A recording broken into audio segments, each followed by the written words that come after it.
Have you ever wondered what happens when entrepreneurship, environmental sustainability and venture capital collide? If so, you're like me, and you're in the right place. Welcome to The Green Adventure. On the show, you'll learn from the critical insights of both founders and investors alike. Not random advice or generic guides, but real stories born out of their experience with genuine climate action. We aspire to create a network of people collaborating to build the green economy, accelerating us towards this critical target of net zero emissions.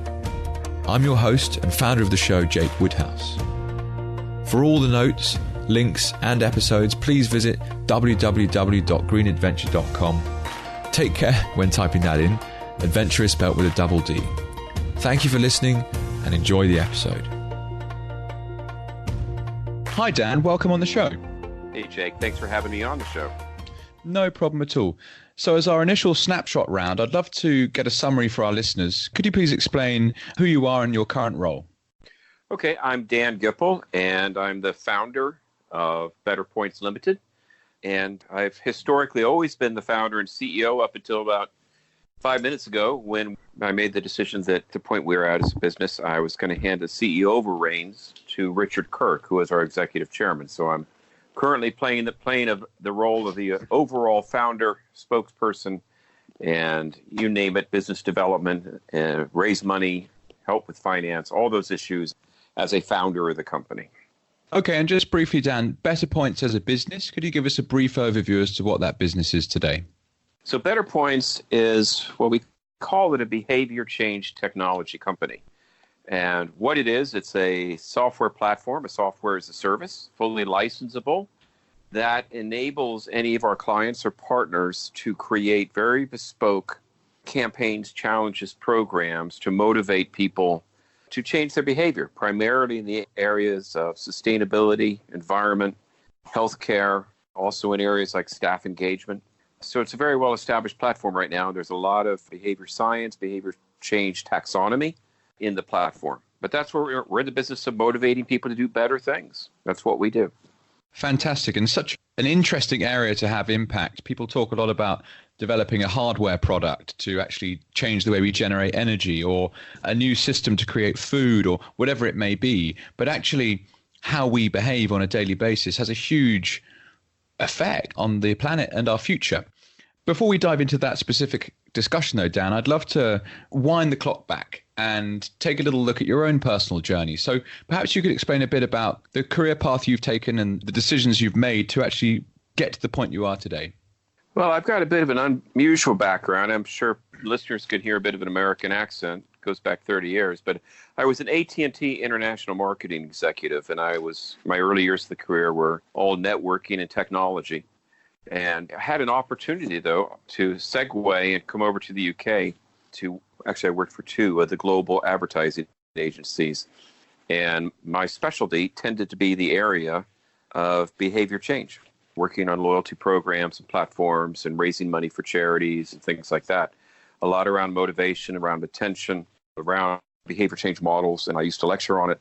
When .com hit, I kind of reverted back to my tech days, and we created a company called New Marketing Technologies that we became a company that produced .com portals. And we did that for all kinds of airlines and software companies and other type blue chip companies. And then somewhere around the year 2000, I was very, very fortunate to be approached by a subsidiary of WPP Group and sold that company.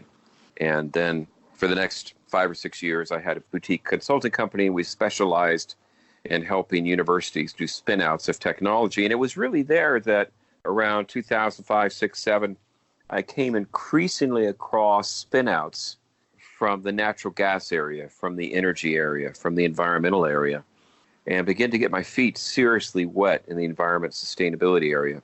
And then in 2008, a friend and I had an idea to combine the old reward type mechanisms into a software platform that could be geo-fenced by community with a specific objective of promoting less congestion, less single car journeys, more physical activity, more volunteering in the community. And we acquired some special software and data sets around the area of carbon scope 3 emissions. And that was a part of the offer, that we would actually tell people their purchases of the actual, not only greenhouse gas, but the Scope 3 emissions embedded in their products. And that prototype led over time to what is today BetterPoints. But I spent a few years in the wilderness actually doing supply chain Scope 3 emissions, continuing to work with sustainability and green tech companies. So it kind of brought me up today to where it really helped populate what we do today as BetterPoints. I hope that makes sense as a snapshot. Yeah, no, it certainly does, Dan. Thank you. So much to touch on in terms of your own success and some of the decisions you've made through that time. And one of the things I love about talking to people is learning about them and learning about what really drives people. And equally, this process as a founder or entrepreneur, how long things can take. So, really you're revealing here that 2008, so over 10 years ago, the initial BetterPoints, let's say, project began. And that leads me nicely to, let's say, a more of a specific question. As an entrepreneur, of course, you want to look for problems that need solving. Can you explain a little bit about how you as a founder came across a problem, or what problem it is you're specifically trying to solve through BetterPoints, and perhaps then the ideation process that brought you to the solution today? Well, the 2008 vision was an earlier prototype in an earlier company, and that led to eventually a spin out of that development in late 2010 into a company that is what's today BetterPoints. It was an earlier version, earlier exploration that frankly got a little bit sidelined due to the recession at that time. So if I jump ahead to BetterPoints as it is today, the problem, they relate to both of them. The original problem we saw was that at that time, if you recall, 2005, 6, 7, the green agenda was pretty hot. And at that time, there was things like carbon taxes, carbon credits were very, very popular.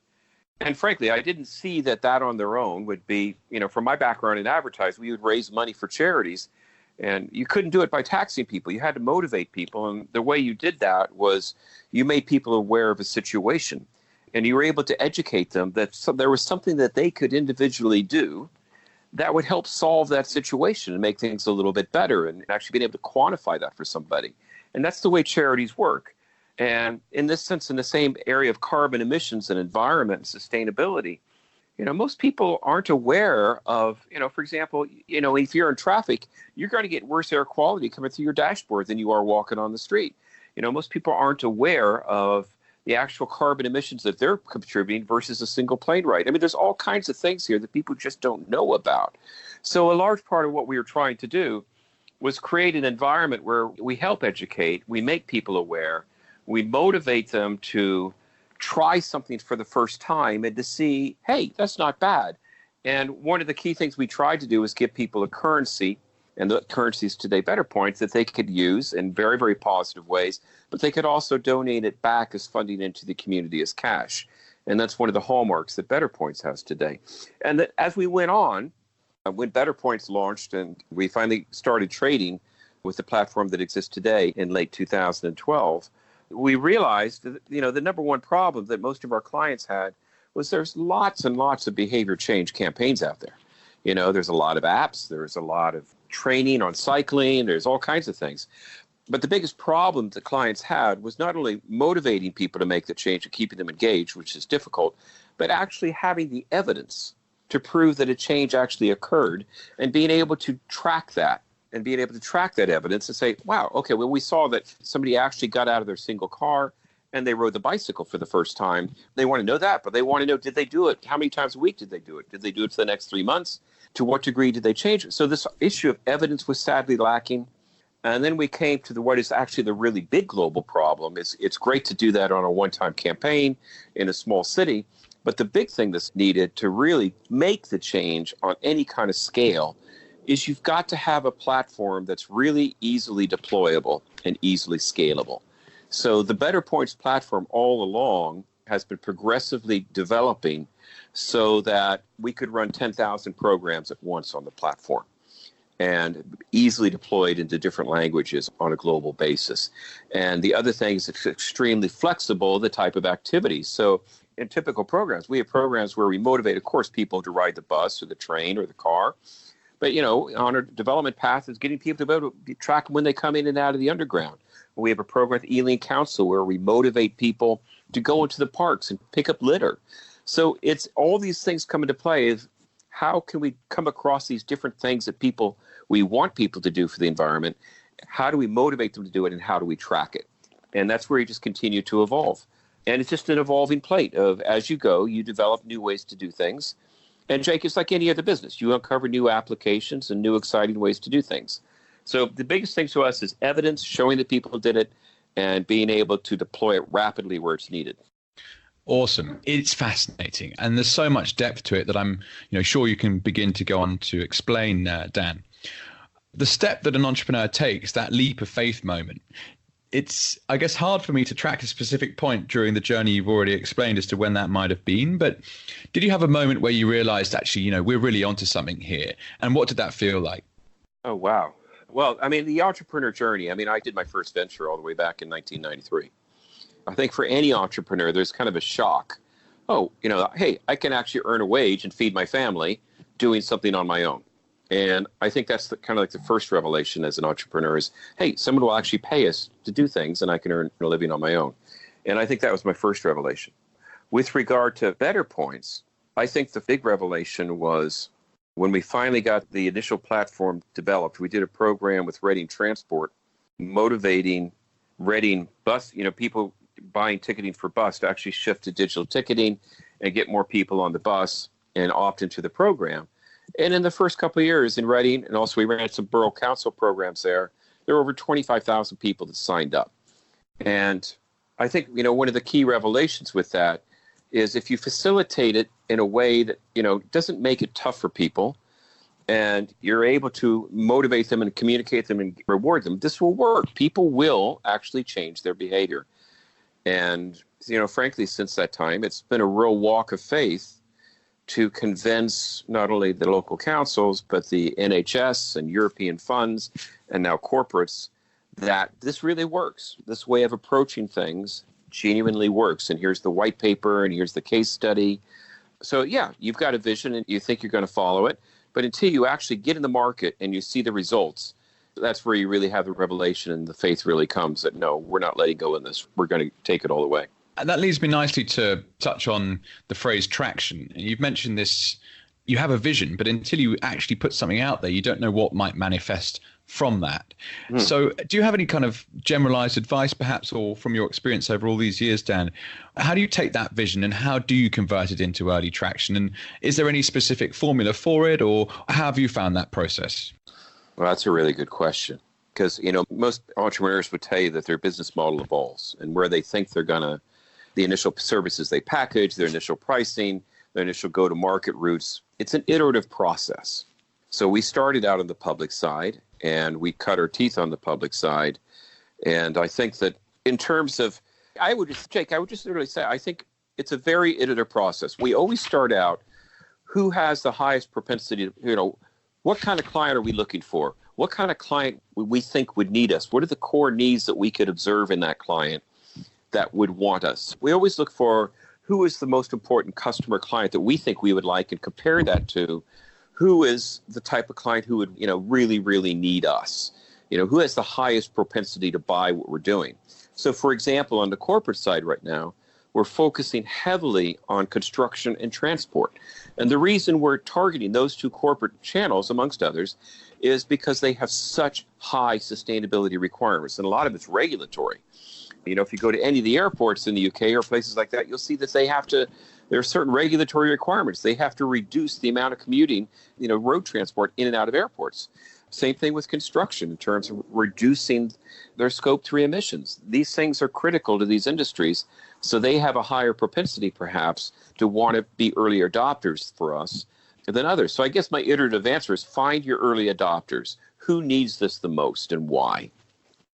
Great. And it summarizes nicely a funny theory I get described sometimes, just called the hair on fire. Yeah, your early customers, their hair is on fire and they want to put it out with a brick, and they've tried lots of other solutions and they haven't worked, and they're literally ripping their hair out wondering what to do. Those are the people that you should focus on as your customers. It's an absolutely great point.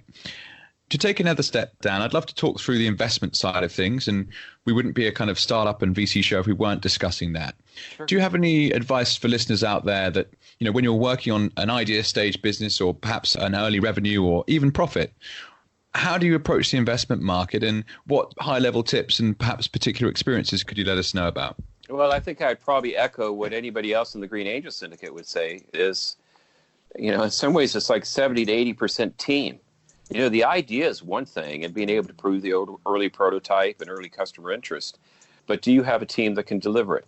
So the BetterPoints team, 4 people have already done their own ventures and sold them. They're all very, very senior. They all excel at their area, and they've been working together for about 4 or 5 years. And so one of the key things we always focus on is, if you're willing to invest with us, we have a team that's already been investing hard sweat equity for a period of years, and they're staying the course. And this is a team you can believe in. And I think, it's so easy to focus on the great feature function of your product and the wonderful market growth. But if you don't have the team to do it, I think you're going to have trouble attracting the investment. Great, Dan. And it leads me nicely to the next area I would like to talk to you about, which is really talent. And people talk a lot about it in this area as, you are investing in just a group of people. Well, as a founder, obviously you've had to build a tight-knit group of people to develop the vision that you had in the initial instance. How do you find those people? And what's been your experience over the years of, really top quality talent versus perhaps not so top quality? Well, you're always in this balance of, particularly in your early years when you're incubating, I think if you're an entrepreneur, first thing, don't do it alone. Don't try to do it alone. And I've been incredibly fortunate that since we started the company that is now BetterPoints, I've had with me Chris Bristow, who actually was a founder of one of the first online green reward programs in the country called Smartly Green. And Chris has been my partner since day one. And, we complement each other's skill sets brilliantly. So the first person is find someone who really believes in it as much as you do, and make sure their skill set really, really complements you. And you can build a team around that. And I think the rest of the team is, we were able, through our contacts, we made an acquisition about 2 years in of a firm out of Cambridge called Cambridge Open System, and brought in their software platform, their client base, but also, most importantly, brought in Joe Oldak, who's our head of development. So again, it's an iterative process. We didn't have the money to hire recruiters. As we developed, we had Chris and I, and then as we developed the platform, we used external tech firms to begin with. We said, no, we're going to do it in-house. And then we started feeling around in the market, and we uncovered this firm and brought in Joe. And Joe and Chris led the overall development, and that is what goes on today. So I think it's hard, unless you're really well capitalized, it's really tough to go out and employ recruitment firms and go through big interview processes. You really got to rely on your network. And don't hire too quickly. Take your time and make sure you're bringing in people who really fit the culture of what you're trying to do. One of the things that BetterPoints has always had was, I don't claim that we put out a brief board or anything like that, but what we do is actually incredibly important. It's an unusual thing. It's fairly unique. It's a new way of doing things. And the people who come in and join, they're not coming in to get rich, first of all. They're coming in because they really believe in what you're doing. So you meet these people along the way. These people appear in your path as you go on your journey. So I wish I had a better answer for you, but that's kind of what's happened to us. No, Dan, that's a brilliant answer. So much insight over your years of expertise that make all of that very, very relevant. I particularly like your comment on don't do it alone. I've tried a few projects myself alone, and everything takes so much longer. And as an interesting comparison to what you're saying, I've had some friends work in startups where they're being paid market rates. Let's say they're developers, they could be at a Google or a Facebook. Well, if they're being paid by a startup the same market rate as what they can get somewhere else, they're not in it for the long term. And therefore, they don't believe in the mission in the same sense that you, the founder, perhaps do. And it's that kind of core belief that seems to me so important to success in the startup space. And well, hopefully that will prove to be the case in some of the investments I've made. Let's see, fingers crossed. Yeah, so Dan, the passion you have for the space and the business you're building, it really shines through. And a lot of that is around mission. And you touched on the consultancy days that you had after 2000 and some of the environmental issues you got into then. It feels like that's been a pretty constant theme for the last 20 years now. I'd love to just understand whether or not there was a particular pain point or moment where you realized that's what I want to work on. And equally with that in mind, what is the potential impact of BetterPoints? You know, if you do achieve the scale that you mentioned is so critical with all the data you've collected and therefore the impact, what might that future look like if successful? Well, you got two questions there. Let's talk about the kind of point of revelation that you really want to stick to doing something that really does good. And a lot of people have that. And when I was able to sell my production company in 2000, I felt unbelievably fortunate, because if you recall that time in history, a lot of people didn't come out of that well. So I felt, I didn't take a for shares deal. I actually got a cash deal. And I felt like I was the luckiest guy in the world at that time. And I decided if I was going to go through that pain and do it again, and I wasn't ready to do it again, by the way. It took me a number of years to cycle back and get serious about doing it again, because it's a big deal. There's a lot of sacrifice. I decided that I needed to do something good about it. And the second thing that occurred was, I would be completely remiss if I didn't mention that a large part of the mission has to do with a faith walk, that I became involved with a church community, a faith community, where the lead pastor was huge in the mission field in West Africa. And we got involved filling containers, and I got really close to people on the ground around the world and the things that they were experiencing.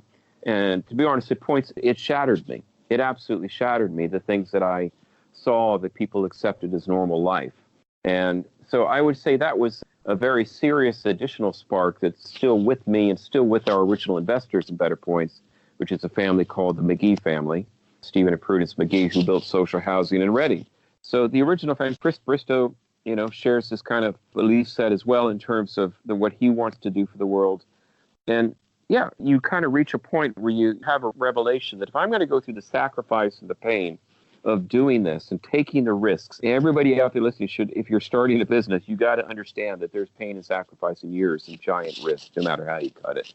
If I'm going to do this, I'm going to make sure that I'm going to finish it in a way where something good is really accomplished. And the second piece to that is, if we do accomplish our mission with BetterPoints, then we will have proven a business model where you can go into a city or an urban area or a very large corporation or any large organization and actually motivate mass scales of people, and I'm talking thousands of people at once, to just gently change their behavior in a way that makes significant radical improvements. So dramatically dropping down congestion in the town, returning a lot of the points generated in the program into the charities in the town. We have thousands of pounds that go to charities every month. And being able to do that on a scale level. So the overall mission is simply to create a platform, a proven software as a service that will operate in countries around the world in a way that enables virtually any government, any local council, any healthcare body, any company, any housing association, any university to easily put together a program that generates genuine evidential change. If we do that, then I think our mission is ridiculously well accomplished. And that's our goal. Well, absolutely inspirational listening to you, Dan. It's one of the reasons I feel very lucky to have been able to invest in your business. Thank you for doing that, Jake. No problem, Dan. My last question is, we're a bit pushed for time. It's really about, fast forwarding, and I guess your vision and your mission is part of that. But where might BetterPoints be in 10 years and Dan at that time?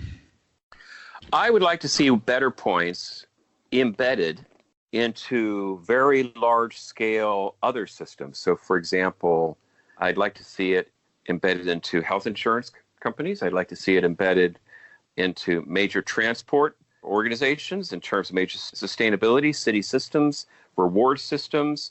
So our goal is really for the BetterPoints system to be integrated, white-labeled, embedded into some of the other very, very large major societal systems around the world in different verticals. So for us, it's probably the far easier way to go to market, because some of these systems, there are major reward programs that we're talking to right now that have millions of members that they're trying to figure out, how do we motivate our members to actually improve their physical activity state? How do we motivate them to drive a little bit more sustainably? So our future, I think, is more in that line as opposed to just running standalone BetterPoints programs, because we see that as that's the way to scale. We don't have to generate huge amounts of capital to do that. We just have to embed our system in a way that complements other large-scale systems out there. Almost in a sense, a collaboration, a scaling of Absolutely. Of that. Yeah, I had a very similar conversation just today about how important collaboration is in this space when we're looking for environmental and social impact. And I couldn't agree with you more. Well, what a nice point to end on. Dan, thank you so much for your time and sharing all your insights. It's been an amazing conversation. Thanks for having me, Jake. Much appreciated. That was The Green Adventure. Thank you for listening. If you enjoyed the show, then please help us out by sharing this episode with your networks and rating us on the platform wherever you may listen in from. For any questions at all, we'd love to hear from you, so please reach out on social media or email. Whether you're wondering about a technical term that's been discussed, would like an intro to a guest from the show, or even perhaps feature yourselves, we're here to help. My Twitter handle is @JakeWoodhouse, spelled as it sounds but drop the final E. My email, jake@greenadventure.com. Remember, that's ad spelt with 2 Ds. Finally, for the notes, links and episodes that will be coming, visit www.greenadventure.com. Remember, that's ad with a double D. Until next time, we'll be back soon. Thank you and goodbye.